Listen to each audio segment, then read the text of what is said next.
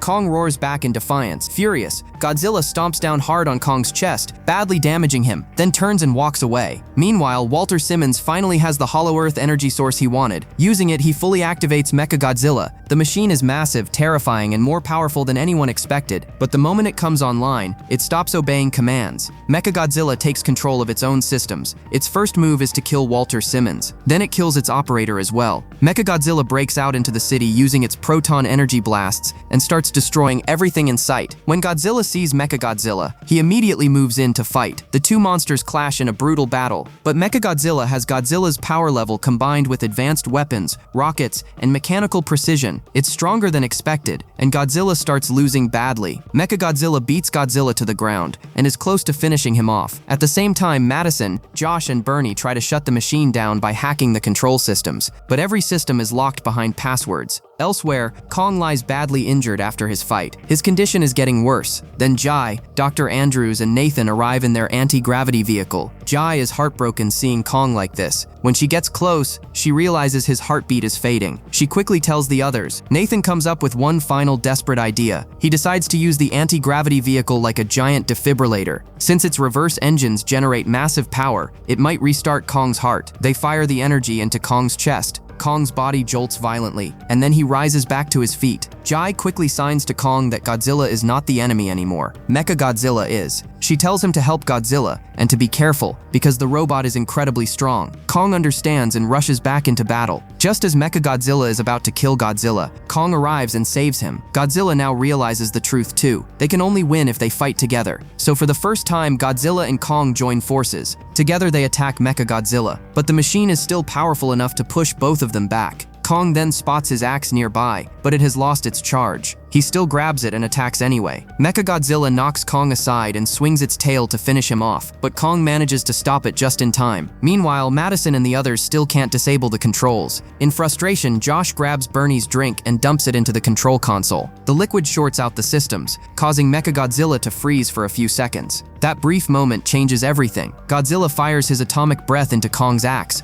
fully charging it with nuclear power. Now armed with a supercharged weapon, Kong attacks with full force. He slices off Mechagodzilla's arms, tears apart its legs, rips through its body, and finally yanks off its head, throwing it aside. After the battle, Kong sits down, exhausted. The city finally grows quiet. But then Godzilla rises again. Kong grabs his axe, ready for one last fight. For a tense moment, it looks like the war between them will continue. But instead, Kong lowers the axe. Godzilla accepts it, turns around, and returns to the ocean from where he came. Sometime later, we see Kong living peacefully in Hollow Earth, now the true king of that world. Nathan, Dr. Andrews, and Jai are there with him, exploring this hidden land together. And with Kong finally home, if you enjoyed this story of rivals becoming heroes, don't forget to subscribe and share, because even enemies can unite when the world needs them most.